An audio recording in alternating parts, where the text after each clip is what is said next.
Hi everyone for all. Today our topic is mensuration shortcuts. எல்லாரும் எப்படி இருக்கீங்க? என்னோட நம்மளோட டாபிக் என்னன்னு பார்த்தோன்னா அளவியலில் சுருக்கமான விஷயங்கள் தான் பார்க்க போகிறோம். அதாவது நீளம் 3 மீட்டர் மற்றும் விட்டம் 2.8 மீட்டர் உடைய ஒரு சமன்படுத்தப்படுகிறது உருளையை கொண்டு ஒரு தோட்டம் சமன்படுத்தப்படுகிறது. அதில் 8 சுற்றுகளில் எவ்வளவு பரப்பை உருளை சமன்படுத்த சேவை அப்படின்னு கேட்குறாங்க. இப்போ நான் என்ன சொல்கிறேன்னா, இதுக்கு ஷார்ட்கட் என்னென்னா, ஒரு விட்டு ஒரு நம்பரை ஆட் பண்ணிக்கோங்க. இந்த 2 நம்பரை ஆட் பண்ணால் 4 வருமா? அதே மாதிரி இந்த நம்பரை ஆட் பண்ணால் 17 வருமா? ஆனால் 4ல் 17 போச்சுன்னா எனக்கு 0 அல்லது 11 வரணும். ஆனால் வரல, அப்போ இது கிடையாது ஆன்சர். இந்த ஆல்டர்னேட்டிவ் நம்பரை ஆட் பண்ணிக்கோங்க. 3 வந்திருக்கா? அகைன் -1 2 ஆட் பண்ண எவ்வளோ வரும்? 3 வரும். அப்போ 3 - 3 = 0 வந்திருக்கா? அப்போ ஆன்சர் இதுதான் உங்களுக்கு. ஓகேங்களா? நெக்ஸ்ட்டு அதுக்கு தடிமன் 2 மீட்டர், உட்புற ஆரம் 6 மீட்டர் மற்றும் உயரம் 25 மீட்டர் உடைய ஓர் உருளை வடிவ சுற்றுப்பாதையின் உள்ள மற்றும் வெளிப்புற பரப்புகளும் வர்ணம் பூசப்படுகிறது. ஒரு லிட்டர் வர்ணத்தை கொண்டு 10 சென்டிமீட்டர் பூச முடியுமானால் அதாவது அரங்க சுற்றுப்பாதையின் வர்ணம் பூச எத்தனை லிட்டர் வர்ணம் தேவைப்படும்? அதெல்லாம் கொஷின் இதுதாங்க. ஆனால் ஆப்ஷன் ஈஸியாக பாருங்கள். உங்களுக்கு 2 0 ஆட் பண்ணால் 2 வருமா? -2 0 ஆட் பண்ணால் 2 வந்துடுமா? அப்போ 2 போயிடுச்சுன்னா 0வா? அப்போ இதுதான் ஆன்சர், வேறு எதுவும் கிடையாது. ஈஸியாக தான் இருக்கும் நம்மளுக்கு. ஓகேவா? அதுக்கடுத்து கித்தானை கொண்டு 7 மீட்டர் ஆரமும் 24 மீட்டர் உயரமும் உடைய ஒரு கூம்பு வடிவ கூடாரம் உருவாக்கப்படுகிறது. செவ்வக கித்தானின் அகலமும் 4 மீட்டர் எனில் அதன் நீளம் காண்க அப்படின்றாங்க. இது மாதிரி கேட்டாங்கன்னே ஆல்டர்னேட்டிவ் நம்பரை ஆட் பண்ணுங்கள். 7 1 ஆட் பண்ண 8, 3 5 ஆட் பண்ண 8, வர வேல்யூ மைனஸ் பண்ணுங்கள். 0 வந்துச்சா? அதுதான் ஆன்சர், எதுவுமே கிடையாது. நெக்ஸ்ட் அதுக்கடுத்து பாருங்கள்.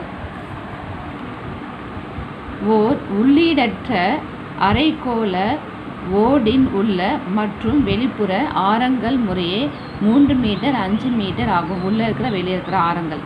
ஓட்டின் மொத்த புறப்பளவு மற்றும் வலைப்பரப்பை காண்க அப்படின்னு கேட்குறாங்க. அப்போ புறப்பளவு மொத்தம் பரப்பு மொத்தம் புறப்பரப்பு இந்த ரெண்டுமே நம்ம பார்க்கணும். ஓகேவா? அப்போ எனக்கு என்ன ஆகும் அப்படின்னு பார்த்தோன்னா, 3யும் 2 ஆட் பண்ணால் 5 வருது. அதே மாதிரி 7 1 ஆட் பண்ணால் 8 வருது. அப்போ இது கிடையாது. அப்போ 2ம் 4 ஆட் பண்ணால் 6 வருது. 4 6 ஆட் பண்ணால் 0 வருது. அப்போ இதுதான் நம்மளுக்கு ஆன்சர். ஓகேங்களா? நெக்ஸ்ட் அதுக்கடுத்து பார்த்தோம் அப்படின்னு சொல்லி பார்த்தோன்னா, நெக்ஸ்ட்டு சம் பாருங்கள். 2.4 சென்டிமீட்டர் உயரமுள்ள ஓர் திண்ம உருளையின் விட்டம் 1.4 சென்டிமீட்டர் ஆகும். அதாவது உருளையினுள்ள அதே ஆரமுள்ள கூம்பு வடிவம் குழம்பு உருளையின் உயரத்துக்கு ஏற்படப்படுகிறது எனில் மீதமுள்ள திண்மத்தின் மொத்த பொருட்களை காண்க அப்படின்றாங்க. ஒன்றில் ஆல்டர்னேட்டிவ் நம்பர் ஆட் பண்ணிக்கோங்க. 1 6 ஆட் பண்ணால் 7 -7 = 0. அந்த ஆன்சர். இது இதில் ஈஸியாக தான் இருக்கும், ரொம்ப டஃப்பாக இருக்காது.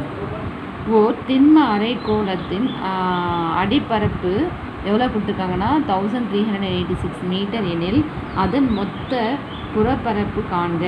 அதே மாதிரி தான் 5 9 1 8 ஆட் பண்ணால் 9 = 0. அவ்வளோதான், வேறு எதுவும் கிடையாது. ஈஸியாக தான் இருக்குங்க. ஒரு உள்ளீடற்ற உருளையின் உயரம் உட்புற மற்றும் வெளிப்புறம் ஆரங்களின் முறையே கொடுத்துருக்காங்க. 9 சென்டிமீட்டர் 21 சென்டிமீட்டர் 28 சென்டிமீட்டர் ஆகும்.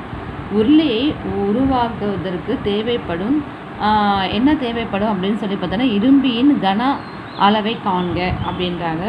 அதே மாதிரி 9 0 ஆட் பண்ணுங்கள், 7 2 ஆட் பண்ணுங்கள், 9 9 போயிடுச்சுன்னா 0. இது மாதிரி தான் ஆல்டர்னேட்டிவ்ஸ் தான் இருக்கும், வேறு எதுவும் கிடையாது. ஈஸியாக தான் இருக்குங்க. கான்செப்ட்ஸு டஃப்பாகவே இருக்காது. 45 சென்டிமீட்டர் உயரமுள்ள ஓர் இடை கண்டத்தின் இருபுற ஆரங்கள் முறையே 28 சென்டிமீட்டர் மற்றும் 7 சென்டிமீட்டர் எனில் இடைகளின் கன அளவை காண்க. 5யும் 8யும் ஆட் பண்ணால் 9, 8 0 ஆட் பண்ணால் 9, 8 அது பாருங்கள், 1 விட்டு 1 ஆட் பண்ணும். 4 5 அல்லது 0, 4 5 ஆட் பண்ணால் 9 9 கூட 0 ஆட் பண்ணால் 9 தான் வரும். அதே மாதிரி 8 1 ஆட் பண்ணால் 0. அவ்வளோதான். ஓர் உருளையின் மீது ஓர் அரைக்கோளம் இணைக்கப்படுமாறு உள்ள ஒரு பொம்மையின் மொத்த உயரம் 25 சென்டிமீட்டர் ஆகும். அதன் விட்டம் 12 சென்டிமீட்டர் எனில் பொம்மையில் உள்ள மொத்த புறப்பரப்பை காண்க. அதே மாதிரி தாங்க இங்கே பாருங்கள், 1 5 ஆட் பண்ணால் 6 வரும், 0 கூட 6 ஆட் பண்ணால் 6 வரும். அப்போ ஈக்குவல் டு 6 - 6 = 0. இதுதான் ஆன்சர். ஓகேங்களா? Thank you sir.